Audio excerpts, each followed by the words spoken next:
سورہ عبس، سورہ عبس کا تعارف، مقام نزول۔ سورہ عبس مکہ مکرمہ میں نازل ہوئی ہے۔ آیات، کلمات اور حروف کی تعداد: اس سورت میں ایک رکوع، 42 آیتیں، 130 کلمے اور 533 حروف ہیں۔ عبس نام رکھنے کی وجہ: عبس کا معنی ہے تیوری چڑھانا، اور اس سورت کی پہلی آیت میں یہ لفظ موجود ہے، اس مناسبت سے اسے سورہ عبس کہتے ہیں۔ سورہ عبس کے مضامین: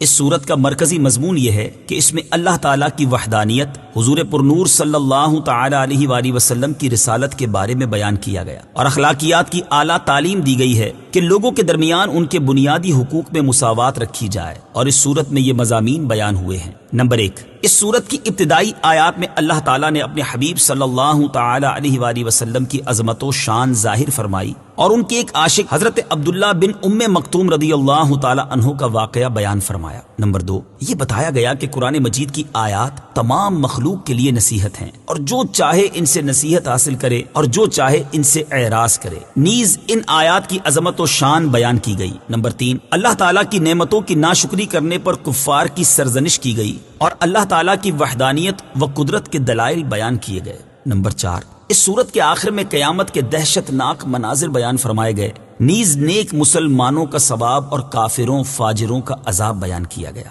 سورہ نازعات کے ساتھ مناسبت: سورہ عبس کی اپنے سے ماقبل سورت نازعات کے ساتھ مناسبت یہ ہے کہ سورہ نازعات میں بتایا گیا کہ نبی کریم صلی اللہ تعالی علیہ وآلہ وسلم کی ذمہ داری اللہ تعالیٰ کی نافرمانی کرنے پر اس کے عذاب سے ڈرانا ہے، اور اس صورت میں بتایا گیا کہ حضور اقدس صلی اللہ تعالی علیہ وآلہ وسلم کے ڈر سنانے سے کون لوگ نصیحت حاصل کرتے ہیں۔ بسم اللہ الرحمن الرحیم۔ اللہ کے نام سے شروع جو نہایت مہربان رحمت والا ہے۔ عبس وتولى أن جاءه الأعمى وما يدريك لعله يزكى أو يذكر فتنفعه الذكرى أما من استغنى فأنت له تصدى وما عليك ألا يزكى وأما من جاءك يسعى وهو يخشى فأنت عنه تلهى۔ ترجمہ: تیوری چڑھائی اور منہ پھیرا اس بات پر کہ ان کے پاس نابینا حاضر ہوا، اور تمہیں کیا معلوم، شاید وہ پاکیزہ ہو جائے یا نصیحت حاصل کرے تو نصیحت اسے فائدہ دے۔ بہرحال وہ شخص جو بے پرواہ بنتا ہے تو تم اس کے پیچھے پڑتے ہو، اور تم پر اس بات کا کوئی الزام نہیں کہ وہ کافر پاکیزہ نہ ہو، اور وہ جو تمہارے حضور دوڑتا ہوا آیا اور وہ ڈر رہا ہے تو تم اسے چھوڑ کر دوسری طرف مشغول ہوتے ہو۔ عبس وتولى، تیوری چڑھائی اور منہ پھیرا۔ تفسیر صراط الجنان میں ہے، اس سورت کی ابتدائی 10 آیات میں اللہ تعالیٰ نے اپنے حبیب صلی اللہ تعالی علیہ وآلہ وسلم کی عظمت اور اپنی بارگاہ میں ان کی محبوبیت کے ایک پہلو کو بیان فرمایا ہے کہ جب نبی کریم صلی اللہ تعالی علیہ وآلہ وسلم نے اپنے اجتہاد سے ایک کام کو زیادہ اہم سمجھتے ہوئے اسے دوسرے کام پر فوقیت دی اور دوسرے کام کی طرف توجہ نہ فرمائی، تو اس پر اللہ تعالیٰ نے لطیف انداز میں اپنے حبیب صلی اللہ تعالی علیہ وسلم کی تربیت فرمائی۔ ان آیات کا شان نزول یہ ہے کہ نبی کریم صلی اللہ تعالی علیہ وسلم ایک مرتبہ قریش کے سرداروں عتبہ بن ربیعہ، ابو جہل بن ہشام، عباس بن عبد المطلب، ابی بن خلف اور امیہ بن خلف کو اسلام کی دعوت دے رہے تھے۔ اسی دوران حضرت عبداللہ ابن ام مکتوم رضی اللہ تعالیٰ عنہ حاضر ہوئے جو کہ نابینا تھے، اور انہوں نے نبی کریم صلی اللہ تعالی علیہ وسلم کو بار بار ندا کر کے عرض کی کہ اللہ تعالیٰ نے جو آپ کو سکھایا ہے وہ مجھے تعلیم فرمائیے۔ حضرت عبداللہ بن ام مکتوم رضی اللہ تعالیٰ عنہ نے یہ نہ سمجھا کہ حضور اقدس صلی اللہ تعالیٰ علیہ وسلم دوسروں سے گفتگو فرما رہے ہیں اور میرے ندا کرنے سے قطع کلامی ہوگی۔ یہ بات حضور پرنور صلی اللہ تعالی علیہ وآلہ وسلم کو گراں گزری اور ناگواری کے آثار چہرہ اقدس پر نمایاں ہوئے، یہاں تک کہ حضور اقدس صلی اللہ تعالی علیہ وسلم اپنی دولت سرائے اقدس کی طرف واپس تشریف لے آئے۔ اس پر یہ آیات نازل ہوئیں، اور اس آیت اور اس کے بعد والی 9 آیات میں فرمایا گیا کہ نبی کریم صلی اللہ تعالی علیہ وآلہ وسلم نے اس بات پر اپنے ماتھے پر شکن چڑھائی اور منہ پھیرا کہ ان کے پاس ایک نابینا شخص حاضر ہوا، اور اے پیارے حبیب صلی اللہ تعالی علیہ وآلہ وسلم، آپ کو کیا معلوم کہ شاید وہ آپ کا ارشاد سن کر پاکیزہ ہو جائے یا آپ کے کلام سے نصیحت حاصل کرے تو وہ نصیحت اسے فائدہ دے، جبکہ دوسرا وہ شخص جو اپنے مال کے تکبر میں مبتلا ہونے کی وجہ سے اللہ تعالیٰ سے اور ایمان لانے سے بے پرواہ ہوا تو آپ اس کے پیچھے پڑتے ہیں اور اس کے ایمان لانے کی امید میں اس پر کوشش کرتے ہیں تاکہ دین اسلام کی قوت میں اضافہ ہو اور ان کے پیچھے چلنے والے اور لوگ بھی ایمان لے آئیں، حالانکہ آپ پر اس بات کا کوئی الزام نہیں کہ وہ کافر ایمان لا کر اور ہدایت پا کر پاکیزہ نہ ہوں، کیونکہ آپ کے ذمہ دعوت دینا اور اللہ تعالیٰ کا پیغام پہنچا دینا ہے۔ اور وہ ابن ام مکتوم جو بھلائی کی طلب میں تمہارے حضور ناز سے دوڑتا ہوا آیا اور وہ اللہ تعالیٰ سے ڈرتا ہے تو آپ اسے چھوڑ کر دوسری طرف مشغول ہوتے ہیں، ایسا کرنا آپ کی شان کے لائق ہرگز نہیں۔ یہاں یہ بات ذہن نشین رہے کہ نبی کریم صلی اللہ تعالی علیہ وآلہ وسلم کے سامنے 2 طرح کے لوگ تھے، ایک مالدار کفار جن کے اسلام لانے سے خود ان کفار کو اور اسلام و مسلمانوں کو فائدہ تھا، جبکہ دوسری طرف نابینا مسلمان صحابی تھا۔ دونوں کے اعتبار سے یہاں 3 پہلو تھے۔ پہلا یہ کہ مالدار کفار خصوصاً سردار ہر وقت تبلیغ کے لیے میسر نہیں ہوتے تھے، اور اس خاص وقت کے علاوہ دوسرے وقت ان کا ایمان کی بات سننے کے لیے آنا یقینی نہیں تھا، جبکہ صحابی ہر وقت حاضر رہتے اور اس خاص وقت کے علاوہ دوسرے وقت میں ان کا آنا یقینی تھا۔ دوسرا پہلو یہ تھا کہ کفار سے بات ایمانیات کے متعلق ہو رہی تھی، جبکہ صحابی سے بات ایمان کی تکمیل یا عمل وغیرہ کے متعلق ہونی تھی، اور ایمان کا معاملہ اس کی تکمیل اور اعمال سے زیادہ اہم ہے۔ تیسرا پہلو یہ تھا کہ کفار کا ایمان لانا یقینی نہیں تھا، جبکہ صحابی کا آپ صلی اللہ تعالی علیہ وآلہ وسلم کے فرمان پر عمل نسبتاً یقینی تھا۔ ان تینوں باتوں کو سامنے رکھتے ہوئے اب آیت اور اس واقعے کا مفہوم سمجھیں کہ پہلے 2 پہلوؤں کا تقاضا یہ تھا کہ کفار سے بات کرنے کو ترجیح دی جائے، جبکہ تیسرے پہلو کا تقاضا تھا کہ صحابی سے بات کرنے کو ترجیح دی جائے۔ نبی کریم صلی اللہ تعالی علیہ وآلہ وسلم نے پہلے 2 پہلوؤں کو کثرت فوائد کے پیش نظر اپنے اجتہاد سے ترجیح دی، جبکہ حکم الہی میں بتا دیا گیا کہ تیسرا پہلو جو یقینی تھا اسے پہلے والے 2 غیر یقینی پہلوؤں پر ترجیح دی جانی چاہیے تھی۔ چنانچہ اسی کے حوالے سے آپ صلی اللہ تعالی علیہ وآلہ وسلم کی تربیت فرما دی گئی، اور آپ صلی اللہ تعالی علیہ وسلم کو آپ کی تمام جہانوں کے لیے رحمت ہونے والی شان کے مطابق انداز اپنانے کا بھی فرما دیا گیا کہ اس طرح کے معاملات میں چہرے پر تیوری نہ چڑھائی جائے۔ جاءه الأعمى، اس بات پر کہ ان کے پاس نابینا حاضر ہوا، حضرت عبداللہ بن ام مکتوم رضی اللہ تعالیٰ عنہ کو نابینا فرما کر ان کی تحقیر نہیں کی گئی، بلکہ اس میں ان کی معذوری کی طرف اشارہ ہے کہ ان سے قطع کلامی بینائی نہ ہونے کی وجہ سے واقع ہوئی، اور اس وجہ سے وہ مزید نرمی کیے جانے کے مستحق تھے۔ حضرت عبداللہ بن ام مکتوم رضی اللہ تعالی عنہ کی شان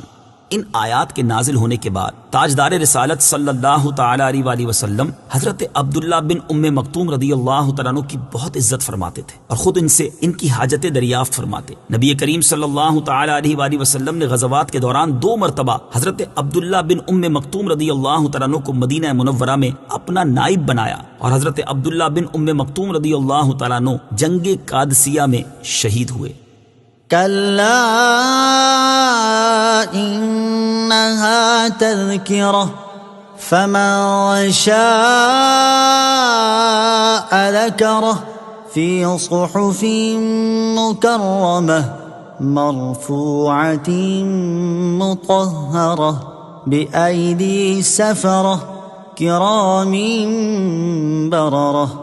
ترجمہ: ایسے نہیں، بے شک یہ باتیں نصیحت ہیں، تو جو چاہے اسے یاد کرے ان عزت والے صحیفوں میں جو بلندی والے پاکی والے ہیں، ان لکھنے والوں کے ہاتھوں سے لکھے ہوئے جو کرم والے نیکی والے ہیں۔ إنها تذكرة،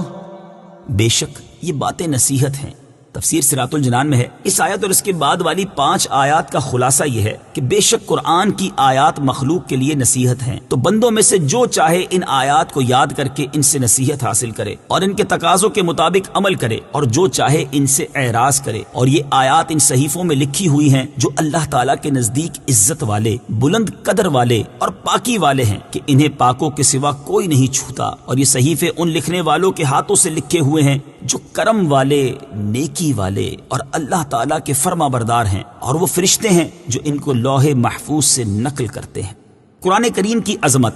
اس سے معلوم ہوا کہ جن کاغذوں پر قرآن لکھا جائے، جن کلموں سے لکھا جائے اور جو لوگ لکھیں سب حرمت والے ہیں، اور یہ بھی معلوم ہوا کہ قرآن پاک کو سب سے اونچا رکھا جائے، ادھر پاؤں یا پیٹھ نہ کی جائے، اور ناپاک آدمی اسے نہ چھوئے، اور یہ بھی معلوم ہوا کہ قرآن پاک کو حفظ کرنا چاہیے۔ اس کی فضیلت کے بارے میں حضرت عائشہ صدیقہ رضی اللہ تعالی عنہا سے مروی ہے، رسول کریم صلی اللہ تعالی علیہ وسلم نے ارشاد فرمایا، اس شخص کی مثال جو قرآن کریم کو پڑھتا ہے یہاں تک کہ اسے ذہن نشین کر لیتا ہے تو وہ بزرگ فرشتوں کے ساتھ ہوگا، اور اس شخص کی مثال جو قرآن کریم کو پڑھے اور اسے ذہن نشین کرتے ہوئے بڑی دشواری کا سامنا ہو تو اس کے لیے دگنا ثواب ہے۔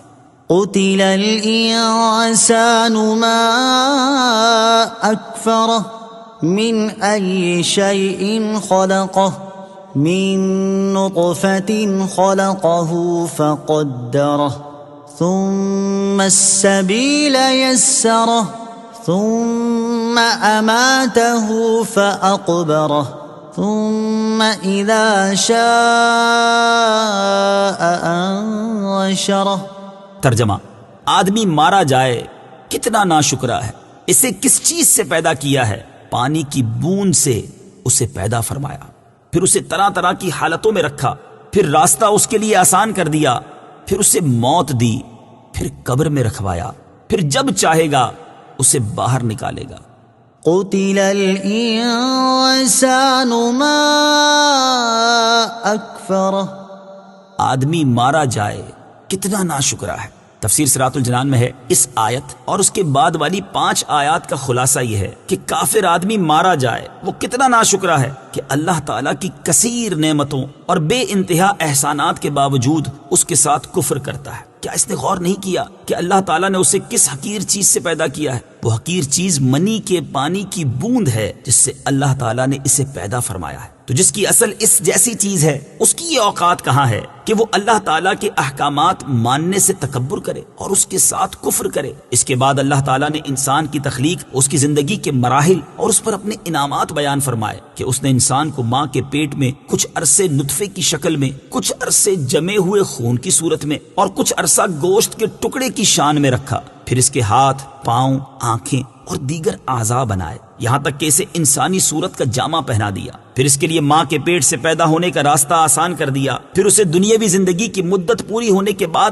موت دی تاکہ وہ ابدی زندگی اور دائمی نعمتوں تک پہنچ سکے، پھر اسے قبر میں رکھوایا تاکہ وہ موت کے بعد درندوں کی خوراک بن کے بے عزت نہ ہو، پھر اس کی موت کے بعد اللہ تعالیٰ جب چاہے گا اسے حساب و جزا کے لیے قبر سے باہر نکالے گا، پھر اس کے بعد اس کے مومن ہونے کی صورت میں اپنے فضل سے اسے نعمتوں، لذتوں اور آسائشوں سے بھرپور دائمی زندگی عطا کرے گا۔ جب عقل مند انسان ان چیزوں میں غور کرے گا تو وہ اپنے رب عز و جل کی نعمتوں کی ناشکری اور اللہ تعالیٰ کے ساتھ کفر کرنے کی قباحت کو جان لے گا، اور اللہ تعالیٰ کی نعمتوں کا شکر کرنے اور اللہ تعالیٰ پر ایمان لانے کی طرف مائل ہوگا۔ كلا لما يقض ما أمره۔ ترجمہ: یقیناً اس نے اب تک پورا نہ کیا جو اسے حکم دیا تھا۔ كلا کوئی نہیں۔ تفسیر صراط الجنان میں ہے اس آیت کی ایک تفسیر یہ ہے کہ کافر انسان کو تکبر کرنے سے، اس کے کفر سے، توحید، مرنے کے بعد اٹھائے جانے اور حشر و نشر کا انکار کرنے پر اصرار کرنے سے روکا گیا تھا، لیکن اس کافر نے اب تک اللہ تعالیٰ کے اس حکم پر عمل کرتے ہوئے ایمان قبول کیا ہے اور نہ ہی وہ اپنے تکبر سے باز آیا ہے۔ دوسری تفسیر یہ ہے یقیناً اس کافر انسان نے اب تک ایمان قبول کرنے کا وہ کام پورا نہ کیا جو اللہ تعالیٰ نے اسے حکم دیا تھا۔ فلينظر الإنسان إلى طعامه أنا صببنا الماء صبا ثم شققنا الأرض شقا